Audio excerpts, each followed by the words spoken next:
Aliens sent a distress call. They didn't expect Deathworlders to answer.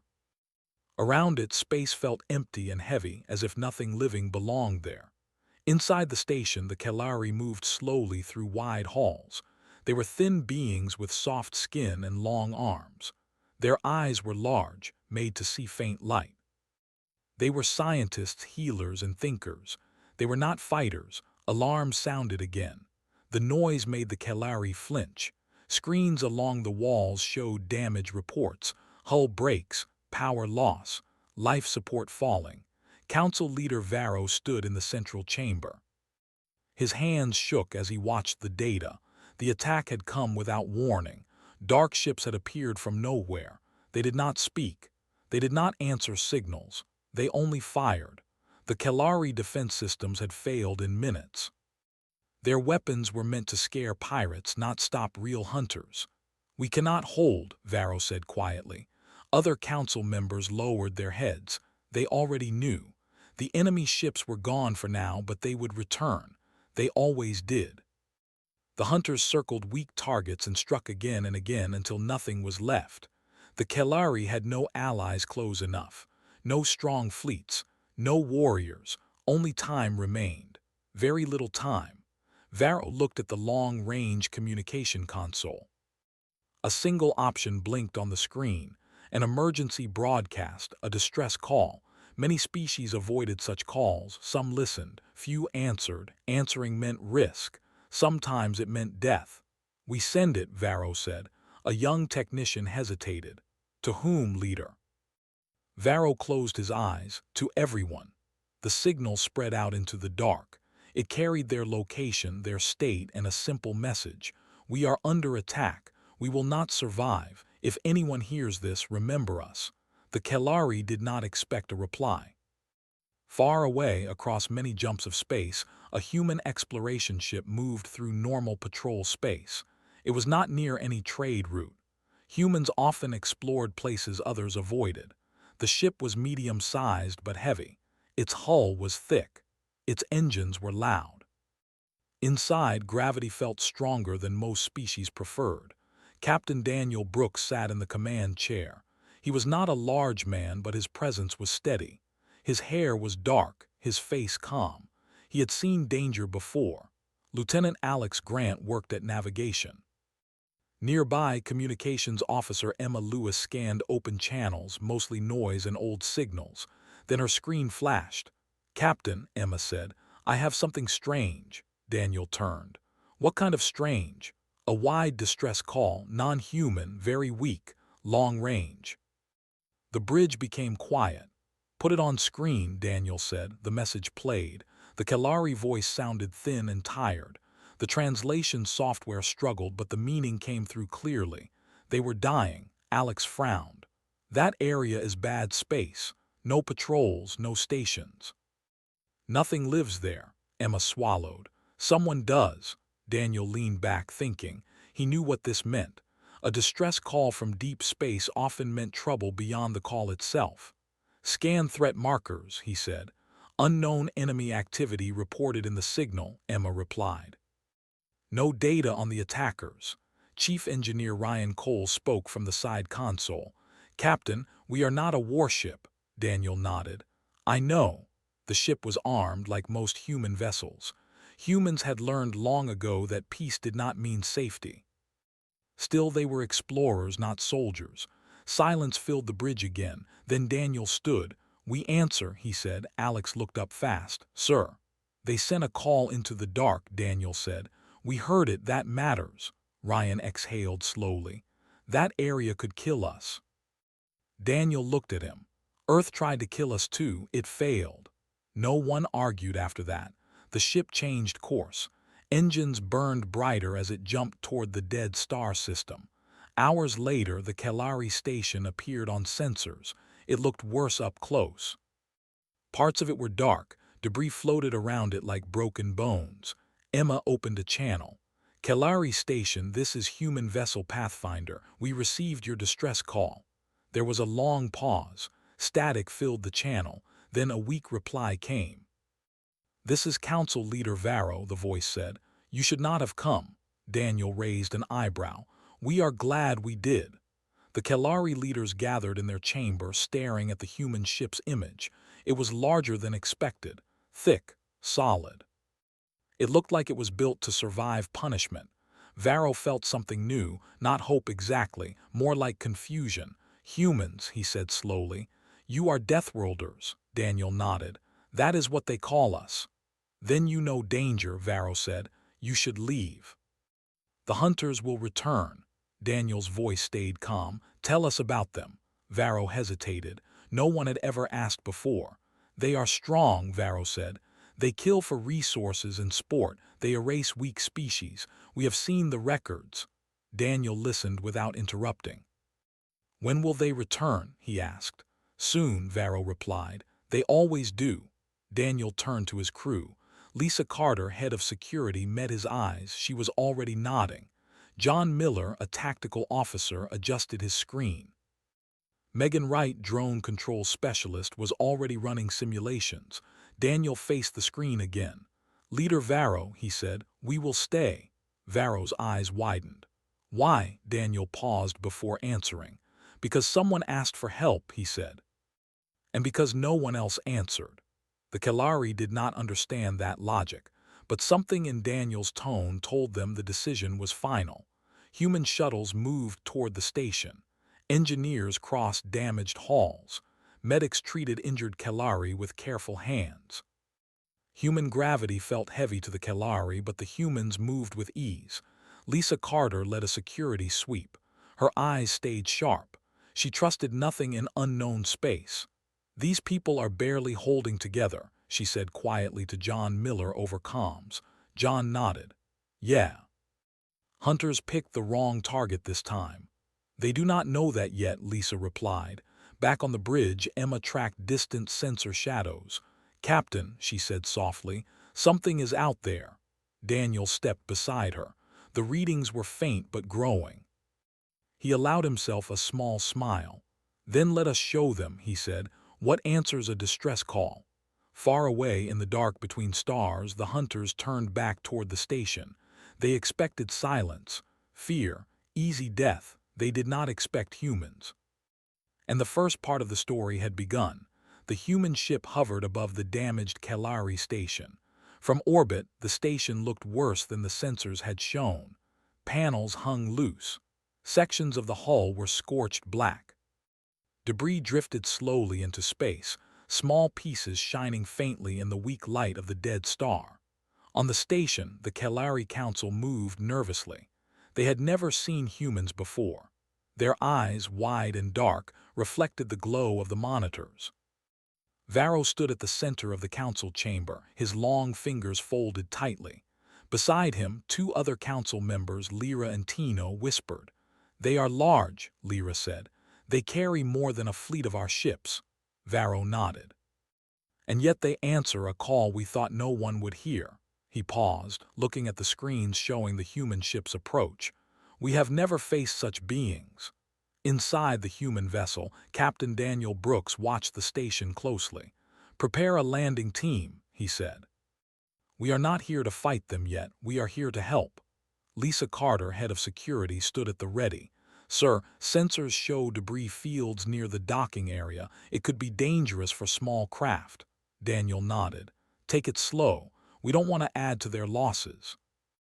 Shuttles detached from the human ship and moved toward the station. Each craft was heavily armored. They cut through the debris with ease, shields glowing faint blue. Inside the station, alarms still rang softly. The Kelari civilians were scared, their movements slow and uncertain.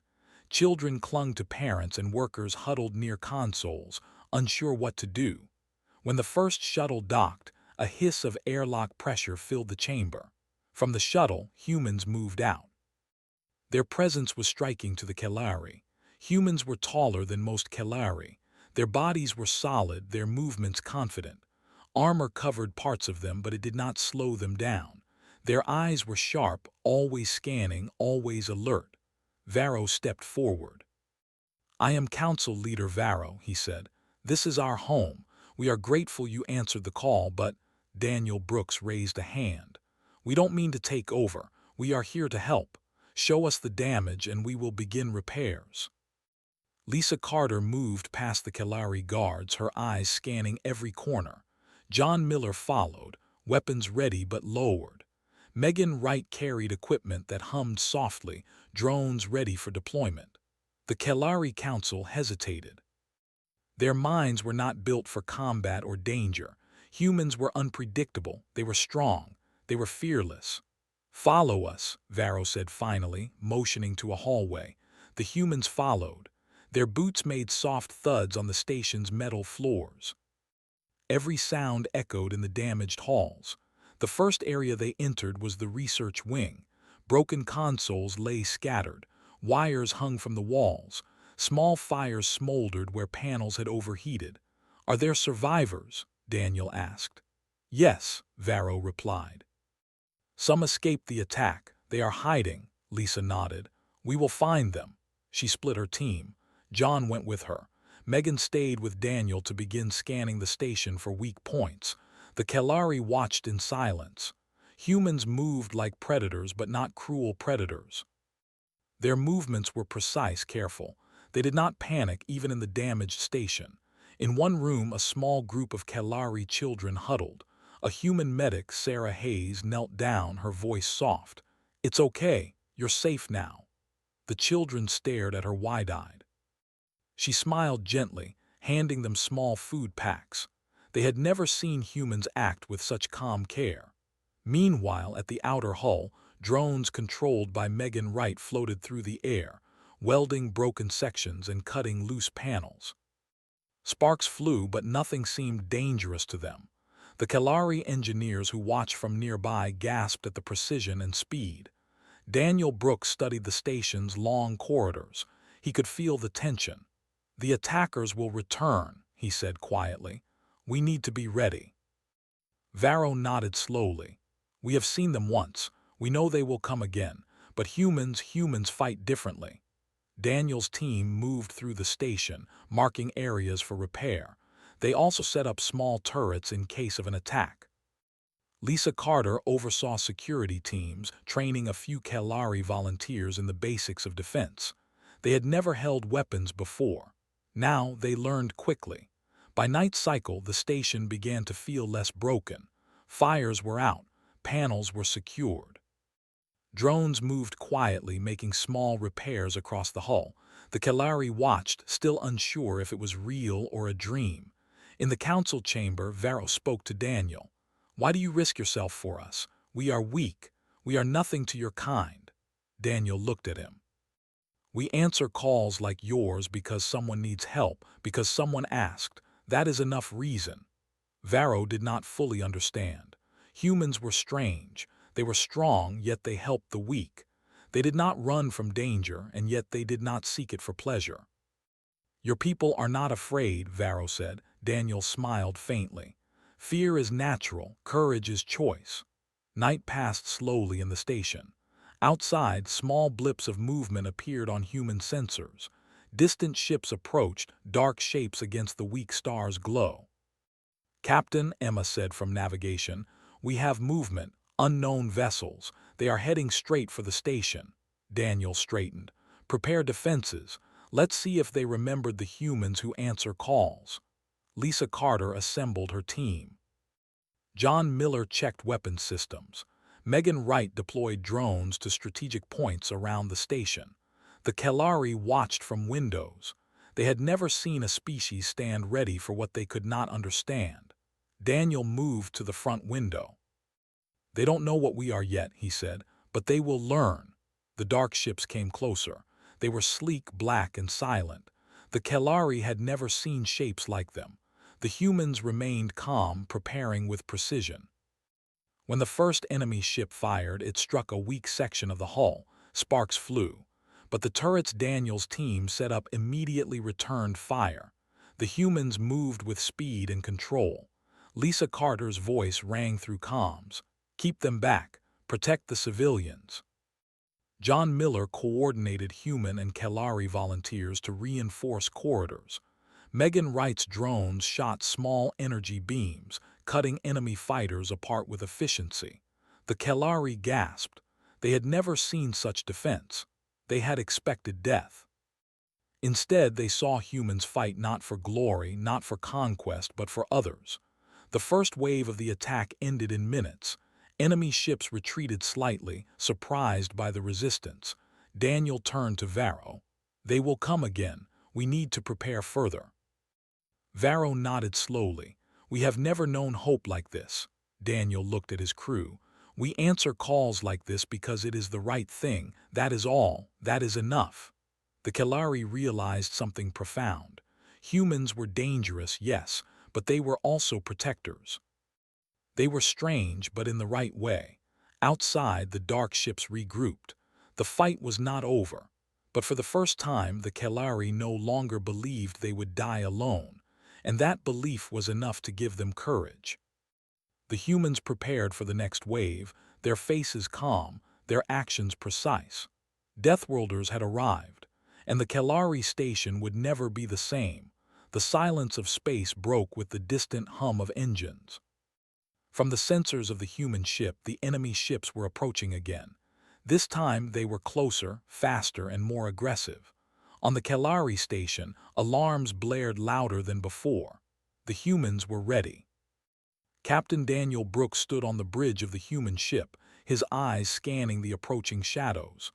"They are coming faster than expected," Emma Lewis said, adjusting the tracking sensors. "They have weapons designed to pierce hulls like ours." Daniel nodded. "Let's show them why humans answer calls." He turned to Lisa Carter. "Prepare the boarding teams and all defensive turrets. Nothing comes through without a fight." Lisa's team moved quickly. She and John Miller led the patrols inside the station, making sure the Kelari civilians were safe. Megan Wright deployed her drones outside to intercept the enemy ships before they reached the station's walls. The Kelari watched from observation decks, fear and awe in their eyes. They had never seen warriors like humans. These were not soldiers acting out of fear or duty. Humans were calm, precise, and ready for danger. The first enemy ship appeared through the haze of space. Its black hull reflected faint light from the dying star. It moved with silence, almost as if it knew it was hunting weak prey. Lisa Carter's voice came over the station comms. "Engage!" Energy beams shot from human turrets, striking the enemy ship. Sparks flew as shields glowed, and the enemy vessel shook from the impact.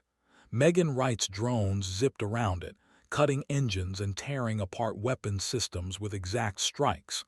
The Kelari gasped. The attackers had expected an easy target. Instead, they faced humans who fought like storms in armor, unstoppable and fearless. Inside the station, John Miller led teams through the hallways. Broken sections were patched quickly. Doors were reinforced. Emergency power was restored in critical areas.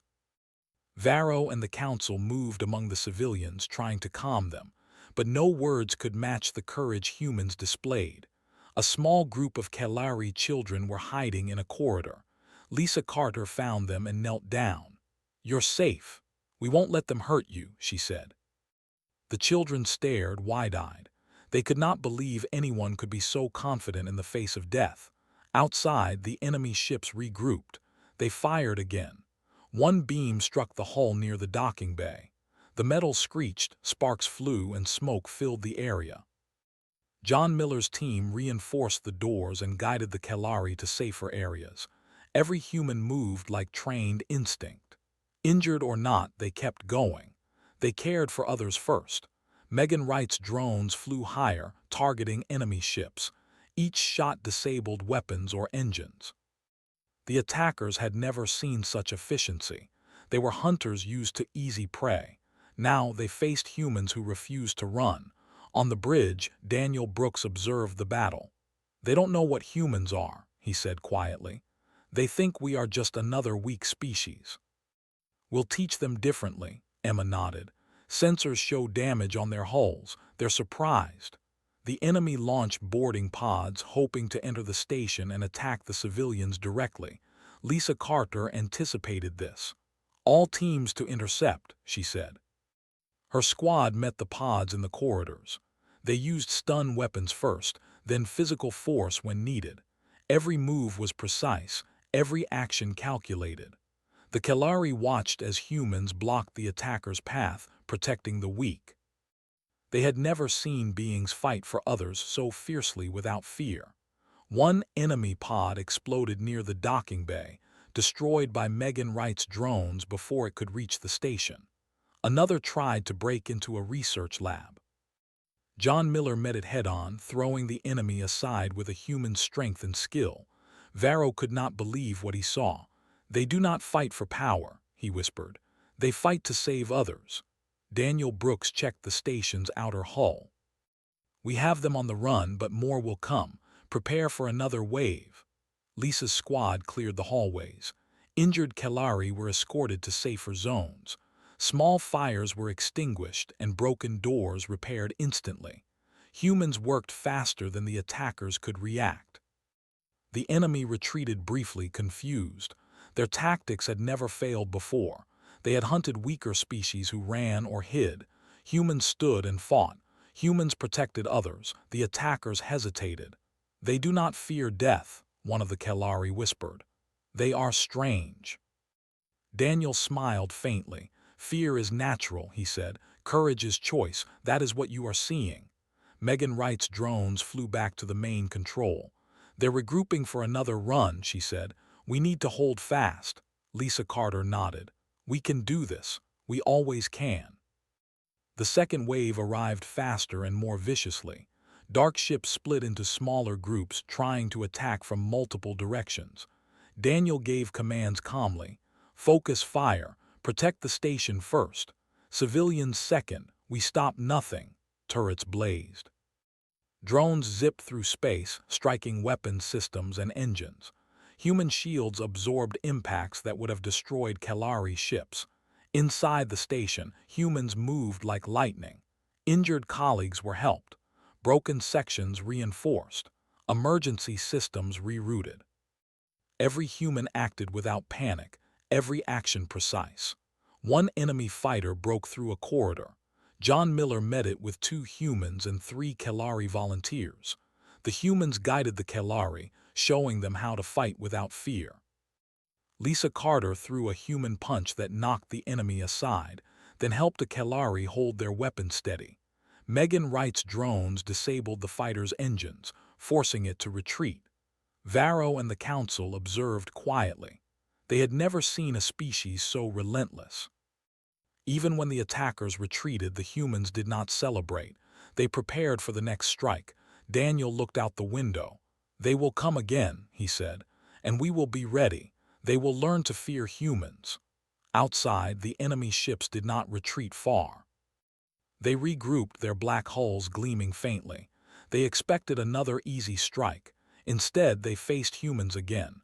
Drones struck, turrets fired, boarding attempts were blocked. Injured humans continued fighting. They refused to surrender. The Kelari began to understand something vital. Humans were not only strong, humans were protectors. Humans endured pain, fear, and danger, yet they still fought for others. Varro whispered to his council, "If humans fight like this for us, perhaps we are not lost." Daniel Brooks saw the enemy retreating. "This battle is not over," he said, "but they know now. The humans answer calls, and we do not leave anyone behind." The Kelari children peeked from hiding spots. They had seen humans fight without fear, without hesitation. Something deep inside them changed. Hope, long forgotten, returned. The humans continued to patrol the station, making small repairs, caring for the injured and preparing for the inevitable next wave. Deathworlders had arrived. They had fought, and the Kelari would never forget. In the vast, cold emptiness of space, the hunters learned something new. The humans were not prey. Humans were storms in armor, and the storms protected the weak. The first major battle ended with humans standing tall, unbroken, and the Kelari still alive. And far away in the black, the next wave of enemy ships prepared, unaware of the storm that awaited them. The morning cycle on the Kelari station brought silence for a short while. Outside, distant enemy ships lurked at the edge of sensors, but inside, the humans moved with calm purpose. Captain Daniel Brooks and his crew had spent the night repairing the station, treating the wounded and preparing defenses. Council leader Varro walked beside Daniel in the main corridor, his long arms folded. He looked around at the humans working with the Kelari, and he could not stop himself from asking. "Captain Brooks," he said slowly, "why do you risk yourselves for us?" "You do not owe us anything," Daniel smiled faintly. "We answer calls like yours because someone asked for help. That is reason enough." Varro shook his head. "But you're kind, you fight even when the enemy is stronger. You are not afraid." Daniel's eyes met his. "Fear is natural. Courage is choice. We feel fear, but we act anyway. Protecting others makes fear smaller." Varro looked thoughtful. He had never heard anything like this. His species had no tradition of fighting for others unless absolutely necessary. Humans were strange, but they were strong. And they endured. Inside the station, Lisa Carter was training a small group of Kalari volunteers. They held weak energy rifles, shaking slightly with each movement. "Keep your stance steady," Lisa said. "Don't aim for glory, aim for defense. Protect yourselves and others. You can do this." One Kelari, a young scientist named Rilo, struggled to hold the rifle straight. Lisa moved beside him. "Breathe, slow, watch, don't rush." Rilo nodded. The humans were patient teachers. They did not shout. They did not rush. They expected effort, not perfection. Meanwhile, John Miller walked the corridors with a repair team. Broken panels, damaged wiring, and leaking pipes were everywhere. The humans worked quickly but carefully. Every task had purpose. Every action counted. "Keep moving," John said. "Every repair you do keeps someone alive." Even the smallest Kelari understood now that the humans were different. They did not rush to kill. They rushed to protect. Megan Wright sat in the drone control room, guiding small, flying repair drones to fix hull breaches. Sparks flew, but they never touched the Kelari nearby. Every movement was precise. Varro observed from the observation deck. "They are not violent by nature," he whispered to Lyra, another council member. "They are strong and patient. And yet they endure danger as if it were nothing." The humans finished initial repairs and set up defensive positions. Turrets lined the main hallways. Shield generators hummed quietly. Emergency power systems were fully operational. Daniel Brooks walked beside Varro again. "The enemy will come again," he said. "We cannot stop them forever, but we can prepare. They will learn to fear humans." Varro's eyes widened. "Fear, but they will kill many." Daniel shook his head. "They will learn, but fear of humans is different. Fear does not come from power alone. It comes from knowing we protect those who cannot protect themselves." Across the station, Lisa's squad continued training Kelari volunteers. At first, the aliens were clumsy. They dropped weapons, tripped over wires, and shook with fear. But the humans were patient. They corrected mistakes without anger, praised small successes, and encouraged the volunteers to keep trying. Rilo, once trembling, now held his rifle steadily. Another volunteer, Sierra, learned to operate a small turret. By evening, a dozen Kelari could defend themselves in simple ways. The Kelari began to understand. Humans fought not because they were fearless, but because they chose to act. Courage was taught, not born. Meanwhile, outside the station, the enemy ships made movements. They had not forgotten the humans who fought before. They scanned the station, waiting for weakness. Daniel Brooks stood in the command room. "Sensors show they are regrouping," he said. "We have a choice. We wait and defend, or we strike first. What do you think, Lisa?" Lisa looked at her team and the Kelari volunteers. "We are ready. Let them come. We protect these people." Daniel nodded. "Then we prepare. Megan, get drones in position. John, check defensive corridors. Emma, track all movements. Everyone else, stay ready." Hours passed. The Kelari watched humans move with calm efficiency. Injured or tired, they continued their tasks. No complaints, no hesitation. Council member Tino approached Varro. "Leader, I do not understand. Why do humans endure this danger? They could leave." Varro sighed. "They choose not to. They answer calls others ignore. They protect the weak, even when death is near. They endure because they can." At the observation window, Varro saw Lisa teaching a small Kalari how to hold a rifle correctly. Daniel was reviewing sensor data with Megan Wright. John Miller supervised repairs, and Megan's drones moved outside to reinforce hull damage. Varro whispered to Lyra, "They are not soldiers, yet they act like warriors. They are not cruel, yet they destroy attackers. They do not fear death, yet they endure." This is something new, something extraordinary. Even the Kalari civilians who had hidden in fear began to assist. They carried supplies, patched minor damages, and helped the wounded. Inspired by humans, they found courage they never thought they had. By evening, the station felt stronger. Broken sections were repaired, turrets and shields were ready. The Kalari had learned simple defense. Daniel gathered his crew. "The enemy will return. We do not panic, we act, we protect, and we survive." Lisa spoke to the volunteers. "We do not fight to harm, we fight to protect. Every action matters, every life matters." Outside, enemy ships began moving again, faster this time. Sensors detected new attack vectors. The humans did not flinch. They moved with precision and confidence. The first wave of the new attack arrived. Black enemy ships struck quickly. Energy beams smashed into weaker sections, but humans were ready. Turrets fired. Drones intercepted. Boarding attempts were blocked. The Kalari watched, amazed. Injured humans continued fighting. Drones and turrets protected the station. Every human had a task, and every task mattered. Lisa's team met boarding pods with calculated efficiency. They guided Kalari volunteers to defend themselves.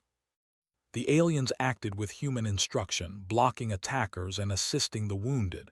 Varro whispered, "These humans, they endure what we cannot. They act with courage we cannot imagine." Daniel Brooks moved through the corridors, checking defenses. "Hold fast. Protect the civilians. We answer calls like this because no one else will."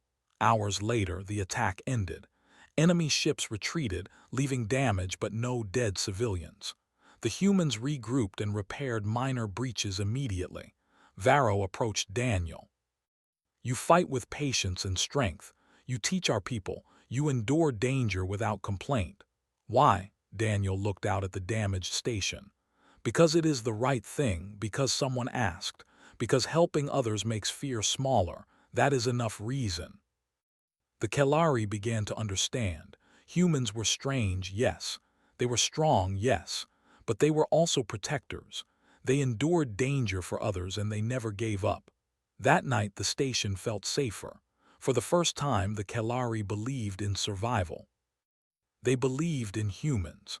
And far above in the black of space, the next wave of enemy ships prepared, unaware that the humans they had underestimated had not only defended the station once, but had also taught the weak how to endure.